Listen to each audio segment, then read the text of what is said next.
Golf is going to kick your ass on the regular, much like life will do as well. But if you just embrace the rough, embrace the difficulties, the challenges, and use them as opportunities to learn, then in time you'll be able to cherish the fairway, which in his case is winning the Masters.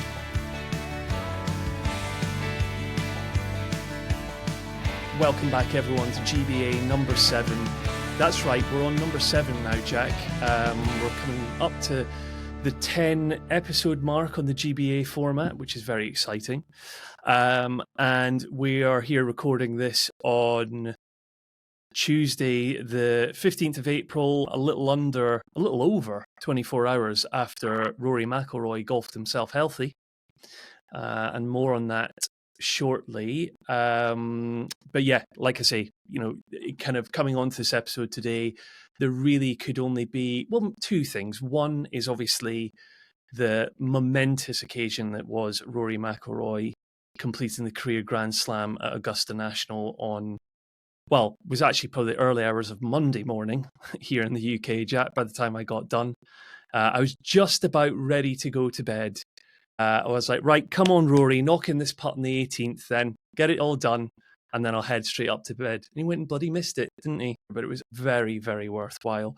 So we're going to talk about that in a decent bit of detail, and in true GYH style, I think we really want to major on the resilience that Rory has shown through the course of the weekend, but also through the course of his career, really, and in recent years to get there. Because I think for me, I don't know about you, that's the most invigorating, for want of a better word, part to this entire narrative and this storyline. Because that was sport at its finest. It was drama. It was everything that we love about golf and about sport, and that gets us stirred up. So we'll talk about that. Also going to talk a little bit about my recent experience on Friday at the Belfry at the Brabazon for the Lily May Foundation Charity Golf Day. But anyway, before all that, Jack, how are you this fine Tuesday? Doing great. I think you mentioned resilience, and that's the most invigorating part for you, certainly for me as well, and for Rory also. He mentioned that word several times over the course of his media stuff that he did throughout the course of the week, and said that was kind of the trait in himself that he was most proud of. And I think resiliency is perhaps the most underrated skill a golfer can have, to not only to perform, but to golf yourself healthy, as you said. So it probably was the closest and finest line between somebody golfing themselves dead to golfing themselves healthy. And he navigated that, on quite the tightrope. So it'd be fun to talk through it, to see what we glean from it and what can be helpful for others. Yeah, for sure. So let's definitely do that. Just like I say, I feel, let's be frank. If anyone's here for anything, they're probably here for the Masters chat. But equally, I do want to share a few, I think, relatively poignant reflections on my experience at playing at the Belfry just this past Friday. Because when you and I recorded last week's episode, I was in the middle of telling you that, this will be the first year in a while that I've actually not played golf when Masters weekend is on. And then I stopped myself and remembered, no, actually, I had this golf day on Friday. So it was, I was invited there by the guys who run the Lily May Foundation, which is named after Ryan Jackson, who's the founder and CEO of Lily May Foundation, named after his daughter, who he and his wife, Amy, lost. She was stillborn 16 years ago. And so Ryan and Amy, and now the team of staff that they have dedicated themselves to helping, in particular, bereaved dads, especially, but bereaved families with baby loss in all different ways that occurs. So I was a guest on their podcast. They have a podcast called the Still Parents Podcast. So they're based in Birmingham, which is a couple of hours away from where I am.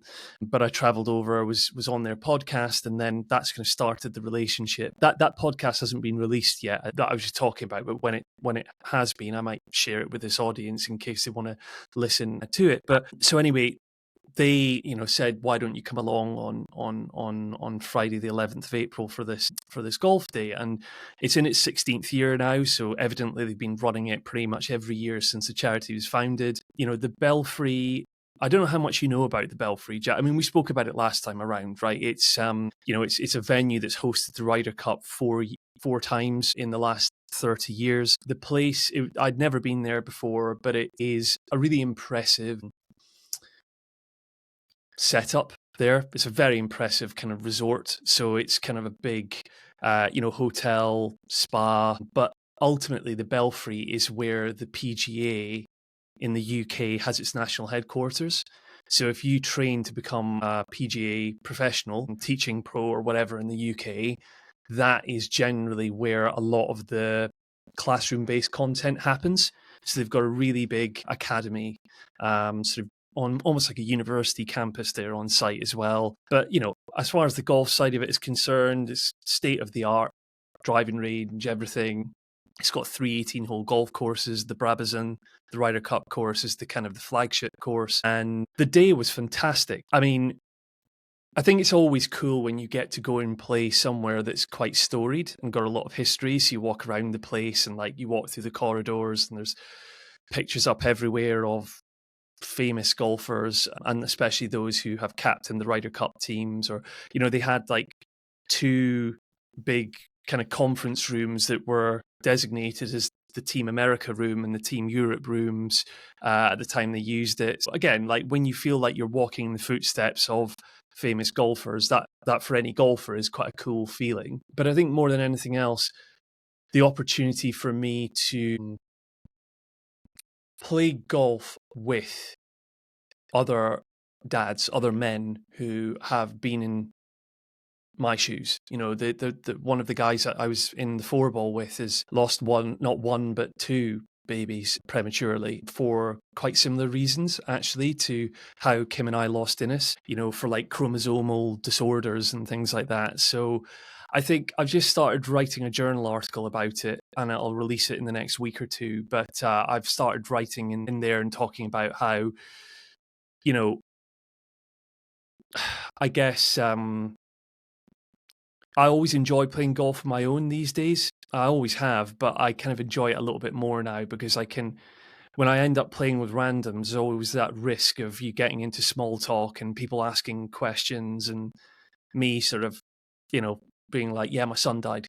And then it kills the conversation kind of thing, and whereas you're in those environments and you're like, my son died. Yeah, so did mine.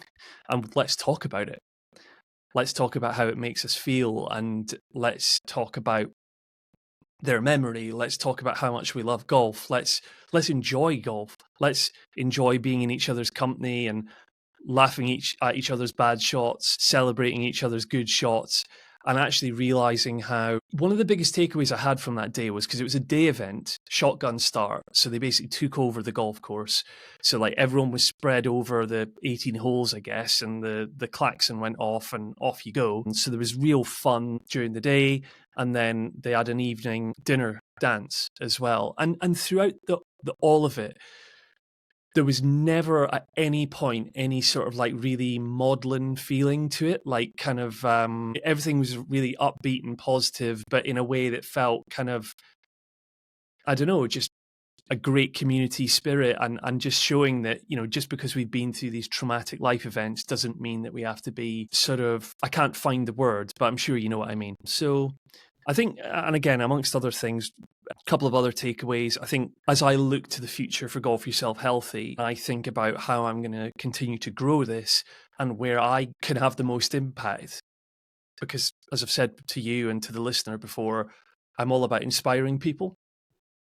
Current golfers, people that aren't into golf yet, inspire them in their game of golf and in their game of life is going into, so at the dinner, the MC for the event, who's also the host of their podcast, got me up on completely out of the blue, was like, do you want to come up and address the audience? And I was like, okay, sure, why not? And got up there and told my story, Innes's story, the GYH story, and got this big round of applause. And I was like, I get so much energy from that. That's where I get my energy, is addressing big groups, but also just trying to inspire people. So I think I'm going to do some more, as a follow-up to that. I just had a follow-on conversation with the guys at the charity earlier today. We're hopefully going to try and arrange like a workshop and like a range day, maybe at the Belfry later in the year or another local venue, and do a bit of a fun thing at the driving range, but actually also have like a more classroom based like workshop where bereaved dads and granddads help each other out, and maybe focus on mental health and grief and things like that. So I'm really excited for that. But then also I notched up a tidy little par for myself on so get this right, 20.7 on the WHS system I am on my handicap. To give you a measure of how hard the Brabazon is relative to course rating, 20.7 gave me 27 shots on Friday. So like normally with the World Handicap system, it's like whatever your number is, add a couple of strokes. But that was like +6, and I was like, yes, I'm going to score like 42 points stable for today. Happy days. No, that didn't happen. So, but I knocked up a number of gross pars, not just net pars, and one of them was on the 10th at the Brabazon, which do you know the hole I'm talking about? Well, yeah, of course you do. So our man Sevi, well, in fact, actually, you tell the story. I sent you a little video earlier. Do you know where I'm going with this? I mean, so as far as I remember, it's a shorter par four, probably 300 in length or something like that. I believe you have to carry a little bit of a creek or hit over a tree. It's a little bit of an exotic tee shot, but going for it certainly represents the swashbuckling approach, I would say. And I think in the Ryder Cup, where first of all, he was wearing the most beautiful cashmere pinkish coral sweater of all time, always looked impeccable on the golf course, hit a miraculous shot to kind of, really set the tone for the European victory for that Ryder Cup, and hit it quite close to the hole from what I remember. So an iconic hole, iconic golf shot. Must have been a thrill for you to set up there and try and replicate it in whatever fashion that you were able to. Well, I absolutely did not try and mimic what he did. Just seven iron, safety first. No going for the green for me.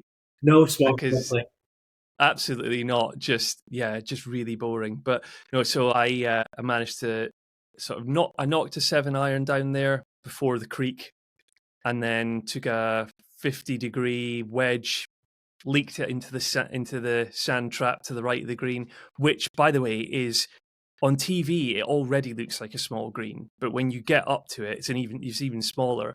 And I managed to just like hit a lovely 60-degree wedge, bunker shot out, knocked it in for the par. Lovely waved stuff. to the crowds, walked off. So that was really nice. But anyway, that was my experience. So, well, I'd say that leaking iron shots from the middle of the fairway to the right is probably a nice segue for where we can go today.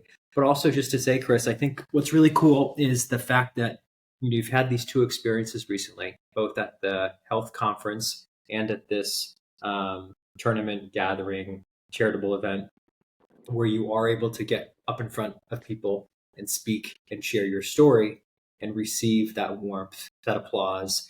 You mentioned at the conference, people coming up to you afterwards. I think a lot of times when you do a podcast, by its very nature, you're siloed, right? And you don't get to feel that kind of how you are able to impact others. So I'm so happy for you that you're able to have two of those experiences, because they can be very invigorating and catalyzing as you continue to grow this, and you can see the power of it that happens in person. And one thought that came to mind when you were talking about the Belfry and how it has the PGA kind of headquarters there and kind of the classroom setup and your idea for the future, piggybacking a little bit on the podcast from last week with the two gentlemen who were in the physio program internship, whatever that was called. They were talking about kind of adding programming to golf courses around more health-based initiatives, right? I think they were looking at it from more of a physical standpoint. Obviously, this would be more of a mental standpoint. But how great would it be for the Belfry to play host to a conference, a class, a seminar on golfing yourself healthy and the mental health benefits of getting people into the game. So, I think a lot of times this game takes us to places that end up being very important parts of our lives. And, that could be something that impacts you for a long time to come if you're able to continue on that legacy there. So I think that's a great story. I'm really excited for you, and more to come, I'm sure. Yeah, absolutely. Yeah, very much so. Let's see where it takes us. So, yeah, thank you for that. Like you rightly said, leaking shots into bunkers on the right hand sides of greens, very appropriate. It was almost like what I did on Friday was a sign of what was to come for Rory, but that's probably where the comparisons begin and end to me and Rory. What do we need to say about this, Jack? I need you to start here. I've read a couple articles this week that have been around the same theme, that was perhaps the last great golf story in terms of what it means and what it represents. I don't think we will ever get a figure in our game who is as successful yet as approachable as Rory McIlroy has been. And I think he deserves a lot of credit for constantly opening up a vein and letting people into his world and seeing his experience on the golf course. So the passion that his fans and the people supporting him and the fans of golf history had in wanting to see him close that out was unlike anything we've seen since Tiger, and that was for an entirely different perspective. One was kind of chasing greatness and history, and while Rory's doing the same thing, Tiger's a superhero. Rory, we can see elements of us in him, right? The human frailty, the Achilles heel, the challenge, struggle. I have to say, I was obviously not rooting for him to self-destruct down the stretch, but I was left with it didn't feel quite right for him to romp to victory. This was such a moment, something for him to conquer, to overcome, that, everyone kind of falling by the wayside and him trotting home with a 5-shot victory felt slightly unfulfilling. And I would imagine it's somewhere deep in his subconscious, it might have felt unfulfilling to him. And he had to put himself through the fire in that excruciating fashion. But the shot, obviously, that I will remember for the rest of my life is the shot that he hit into 15. And he had an 87-yard wedge shot on 13, where he had the state of Georgia to his left that he could have put that golf ball, and he missed it right.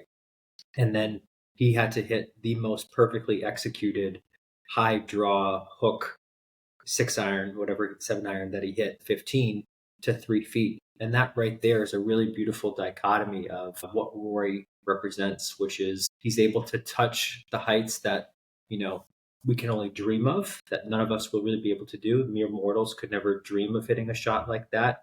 But he's also eminently relatable to dump the shot at the bunker on 18, to miss the putt on 18, to hit it into the water on 13. So it's a beautiful story. He's a wonderful character for the game. I'm thrilled that he's able to etch his place in history. And it was an incredibly enjoyable viewing experience. And I think we all learned a lot about the game and life as a result. Yeah, like you said, as you started speaking, I think it was on Sunday's coverage or Saturday, I don't remember, here on Sky Sports in the UK, like there was just this segment before he teed off, and like the words resilience, and I want to say adversity, either, it was resilience was like headline on the screen on the highlight reel, and the words resilience and adversity got peppered in commentary and in various forums over the course of the weekend. And I reflect on hearing a soundbite from, and also Dr. Bob Rotella got mentioned multiple times as Rory's mental game coach, psychologist that he's been working with. There was I don't know if you've heard the soundbite. You might not have this one, because I heard a clip on BBC Radio 5 that I was listening to yesterday evening, where they'd interviewed him soon after Rory won, and he talked about how what was especially impressive about this win was the manner of it. Like you said a moment ago, in terms of it didn't feel right that he was going to romp to victory. He had to have multiple setbacks over the course of the 4 days, and especially on the final day before he picked up the trophy. And so it was the manner of how he... So he had to deal with a combination of both self-inflicted and matters outside of his control, i.e. Justin Rose storming up the leaderboard, for example. He handled all of that. He found a way to do it, which he seemingly hasn't been able to do before. And I love what you said about just how relatable, I think was the word that you used, he actually is. And I so love that because, again, it's not lost on me that, in many ways, for us mere mortals who are club golfers, we can only dream of getting to the level that he is at and to be able to hit that shot that he hit in the 15th, to hit a 7-iron 200 yards or whatever it is, okay? And to execute that with such perfection.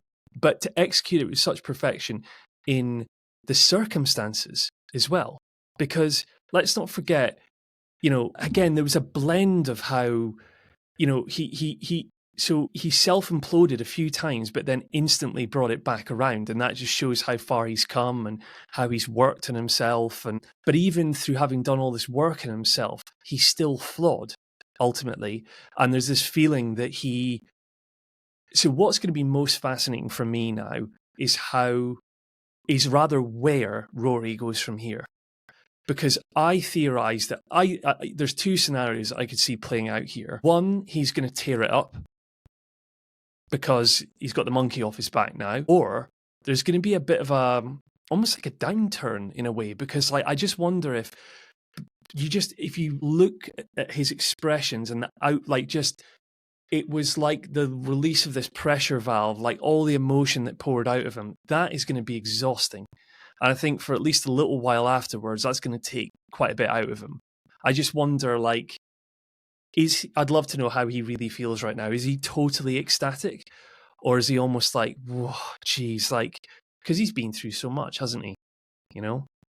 He certainly has. I think he withdrew from Harbour Town this week, which makes sense, right? The opportunity to have that cathartic release and just kind of have that emotional recovery that I'm sure he needs. The fascinating thing for me is the next major is the PGA at Quail Hollow, which is a venue that he has had an immense amount of success at.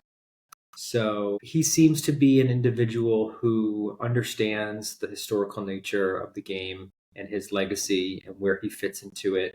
He's now tied with Brooks Koepka at 5 majors, and I think that it's very important for him to firmly establish himself as the greatest player of his generation, which I think everybody would agree he is. But the fact remains that he's still tied with Brooks when it comes to majors. So I think he's going to be very motivated by that to put number 6 on the board and to continue on from there. So, I mean, he's definitely going to be the favorite going into the PGA.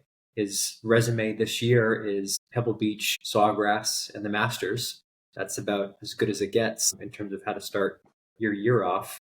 And I think to me, Rory has always reminded me of a racehorse. When he starts bouncing and kind of like getting into his rhythm, it's just like that horse that can gallop faster than everybody else on the racetrack. But for some reason, they may get distracted when other horses are jostling with them or not able to fully reach his top speed because of whatever other circumstances are going on.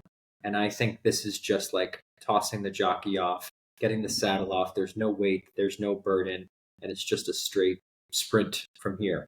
He never has to carry any of that with him from now on. And as we saw in the final round, when he's free, he plays some of the best golf you've ever seen in your entire life. His best shots were his escape shots, including the one on number 15.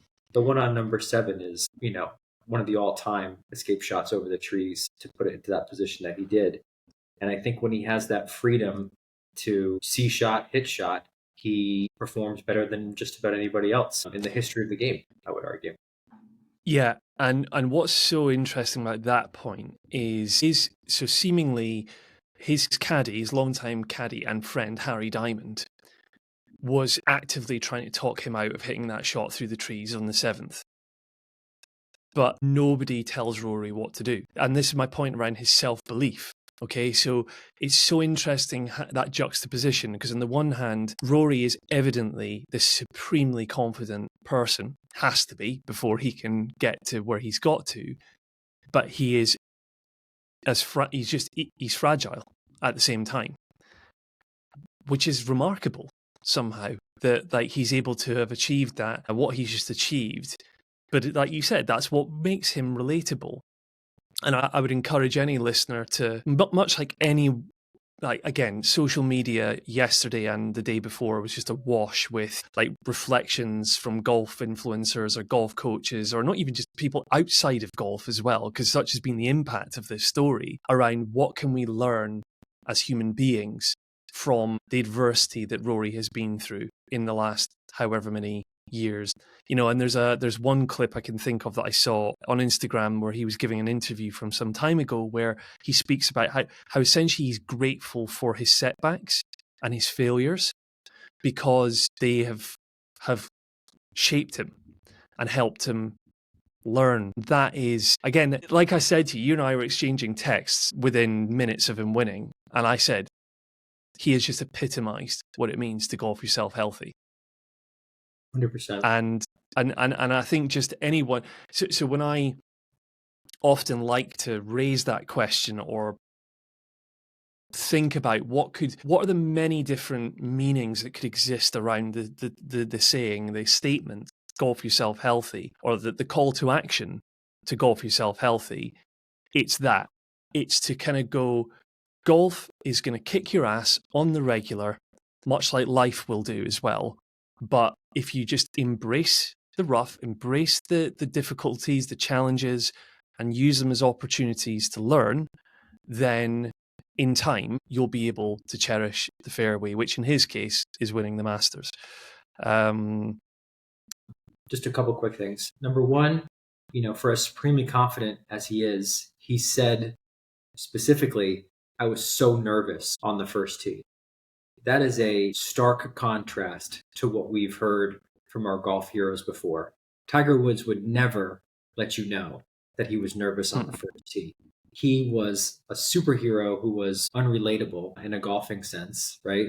And Rory is the most relatable superstar we've ever had, right?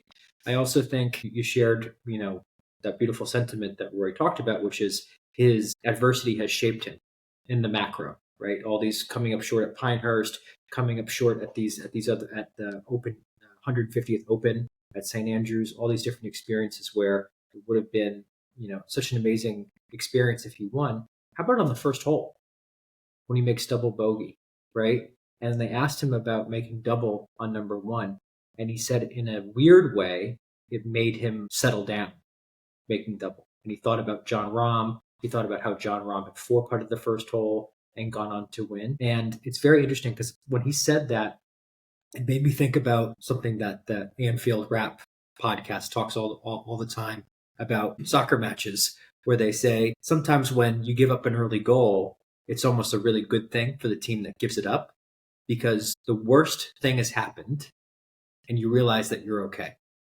And that's what happened to Rory. The worst possible thing that could happen. He was going into the dusk on Saturday evening with the potential for a 4 or 5 shot lead. All of a sudden, Bryson makes this miracle putt on the 54th hole, and it's a 2-shot lead. Then he goes and plays the first hole, gone, evaporated, right? He's still standing. He's still alive. He's still breathing. He's got 17 more holes to play. That has to be like resuscitation of your experience where you're like, I'm still here. I experienced the worst that I can feel and I'm still standing. And to me, that's, the golf yourself healthy mindset right there. Yeah, definitely.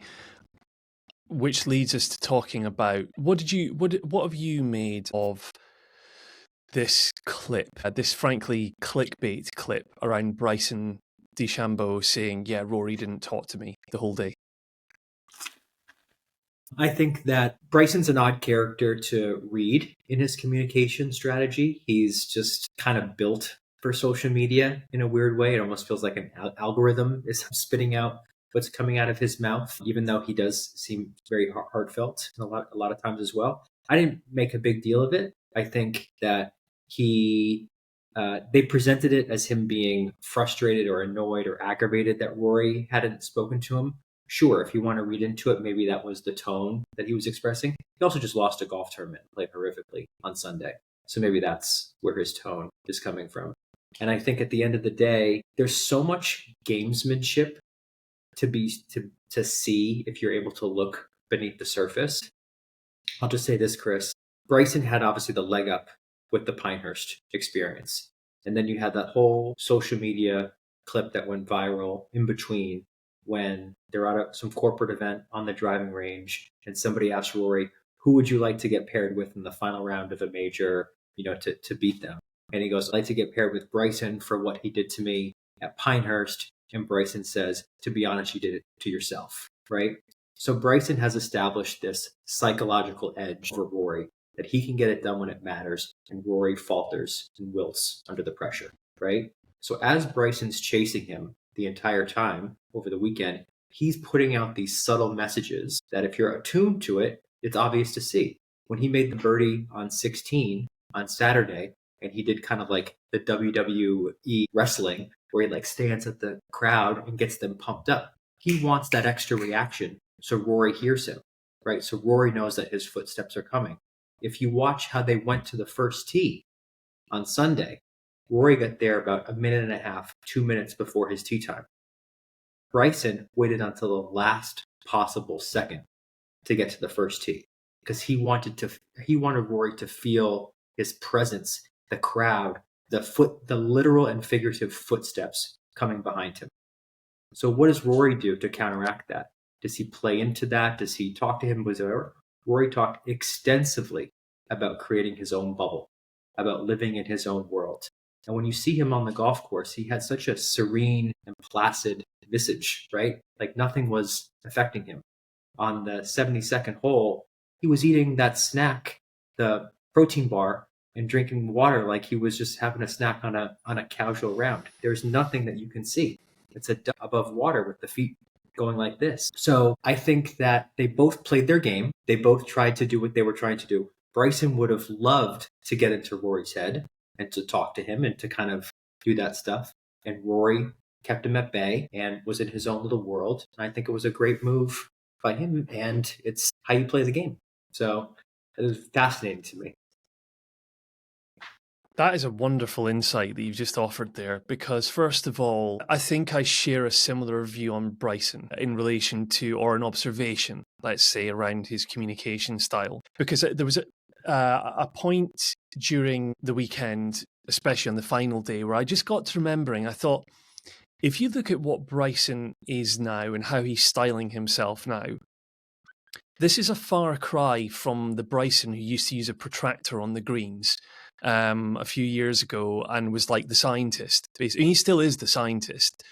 But back then, the last thing I could really imagine was him becoming this YouTube star and like you say, the social media star that he is now. But it just what you've just said gets me to wondering just how much of it is an act at the end of the day, because whereas on the one hand, Rory has probably for most of his career, but I think the turning point for him in terms of opening the vulnerability vault was at Portrush in Northern Ireland, because that's the first time I ever saw him crying openly, on Sky Sports after he missed the cut in his home open, right? And ever since then, he's been an open book. However, it's almost as if Bryson's kind of latched on to the textbook way to get people on your side is play the nice guy, even although actually you're not naturally wired that way, if you get what I'm trying to say. But it's all a ruse, essentially, is my feeling with him. What do you think? Yeah, it's so tough. It's so tough to comprehend because we were talking about Chat GPT before. It's almost like the inputs have been put in to Bryson of like, fan engagement improves when you slap high fives when you're going up the thing. When you interact with the audience, it's like this putting a heart into a machine in a certain way. I think he's a fascinating character to me because you can tell when he does do that stuff, he is so desperate for connection.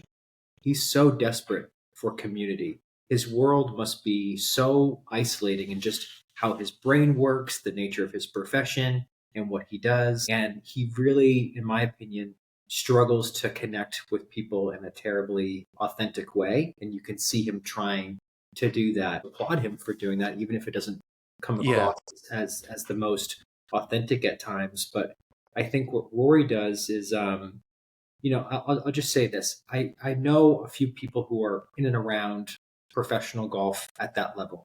And, they'll sit in the locker room and they'll tell stories and say, oh, this guy was kind of a jerk, or this guy was cool, or this guy was whatever. And to a person of the few people I know in that world, the stories about Rory are what you see is what you get, and how doesn't matter if you are the lowest person on the totem pole at an event. Good morning. How are you today? Nice to see you. Good luck out there. He's Rory Yeah. effing McIlroy. He doesn't have to say anything to anybody. And by all accounts, Bryson is not like that behind the scenes. So I think you can kind of see the difference there. Yeah. Rivalry, though. I mean, and on the grounds to have the Live boys, riding super hard for Bryson, and all the people with heart and soul riding for Rory McIlroy, and this clash of these two completely different ways of approaching championship golf. Wow, I just wish it was a little bit more head to head. I guess on the final round, I think Bryson really, his game left him. But it's a really interesting case study on how we can all approach the game differently. Definitely, and so maybe to round out on this, and it is a couple of things. I think, what you just said there about what you see is what you get with Rory. Equally, I have heard the same. So you remember we had Selena Samuela, Peloton instructor, on this podcast a few episodes back, season 3. She told me that she had met him. I can't remember where. Like, she obviously played some golf course, or like, because he's a member at the Bear Club or something, isn't he? So I don't know if it was there or somewhere in Florida. Anyway, I'm sure it was. And he came over to her and was like, "Oh, you're Selena Samuela, Peloton instructor." She was like, "What?" Like, this should be the other way around right now.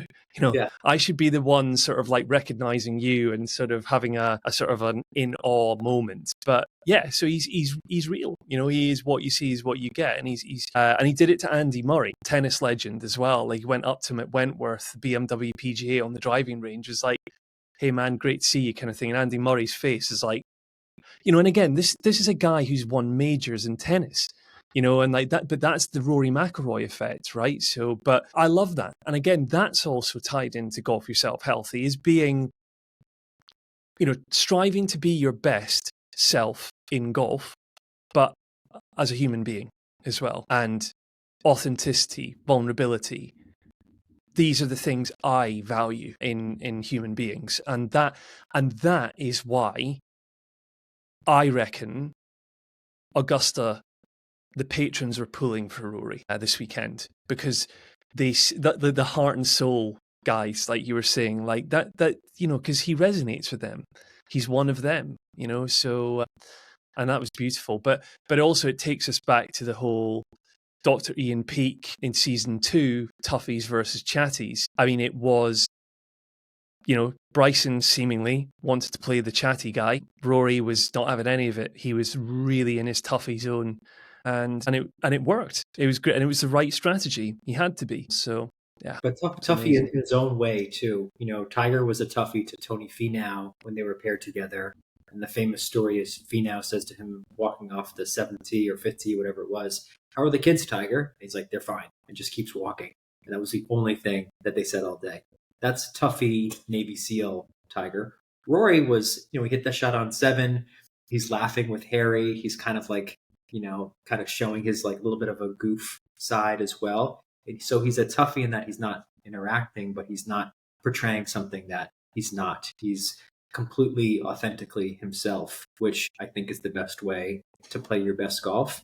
And I just wanted to say one last thing, Chris, which is you've had a couple of those interviews, I think most notably with Dave Jones from Sky Sports, talking about the experience playing at Wentworth and hitting in front of people and duffing a shot or not hitting a good one and feeling that wave of embarrassment roll over you. And I think what Rory showed, I hope what Rory showed and the message that people can take from his experience is it's okay to fail. It's okay to be vulnerable. This is one of the greatest golfers who's ever lived. He had his biggest job on the first hole of that final round is to protect his lead and play well. And he's like, I'm nervous.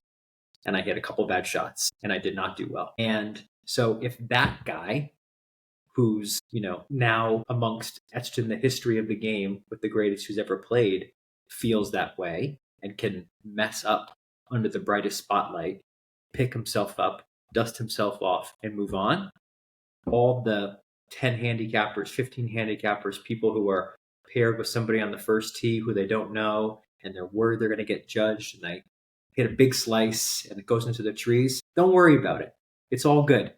This is what this game does, is it forces you to confront those situations. And Rory was a master at showing us all how to deal with that with grace and poise. And to me, that's one of his greatest qualities. Yep. Not much more I'm going to add to that. So well said. And let's wrap it up there. But before we go, is just to remind you all, the listeners, please subscribe to the Golf Yourself Healthy Substack if you haven't already. The link for that is in the show notes. That is where I will be releasing the aforementioned GYH Journal article documenting my experience at the Belfry, and also that just is where that's our main distribution platform now for the podcast as well. So do check that out. And Jack and I will be back with GBA number 8 sometime in probably the next week or two. So do look forward to that. And until then, you know the score. Always embrace the rough and forever cherish the fairway.